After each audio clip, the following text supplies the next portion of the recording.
Vous savez que j'avais promis à l'opinion publique que j'étais disposé à répondre à n'importe quelle structure au sein de l'Assemblée nationale sur cette question de la rémunération des députés.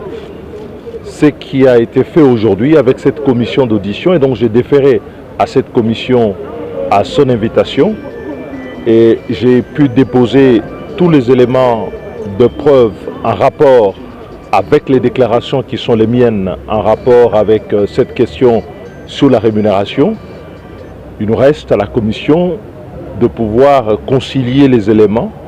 Une commission au demeurant pour laquelle j'ai des observations parce que j'en conteste à la fois la régularité et la légalité compte tenu de notre règlement intérieur qui prévoit le comité des sages comme étant l'instance disciplinaire chargée d'entendre les élus et de faire avis au bureau pour ces questions-là.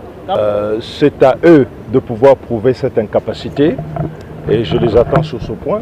Si tel est leur point de vue, j'ai reconstitué l'ensemble des revenus perçus au titre de cette année et en ce compris également la partie liée à la prise en charge fiscale des élus.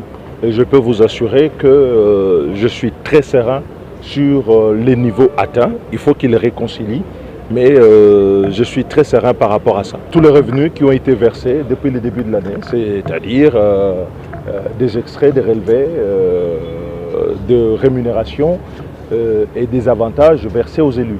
Et il faut savoir que la rémunération d'un élu, elle comporte non seulement les émoluments, mais aussi tous les autres avantages qui lui sont versés à titre divers.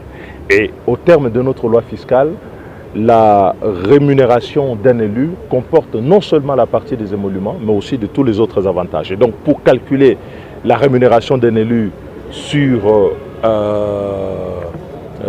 un mois ou sur une année, il faut prendre la globalité de ses revenus et les mensualiser. Et quand on fait ces calculs-là, et il s'agit par ailleurs des données qu'ils ont, vous arrivez à des chiffres effectivement importants pour lesquels j'ai toujours demandé, pas seulement pour l'Assemblée nationale, mais pour toutes les institutions politiques, une réduction pour le train de vie de l'État.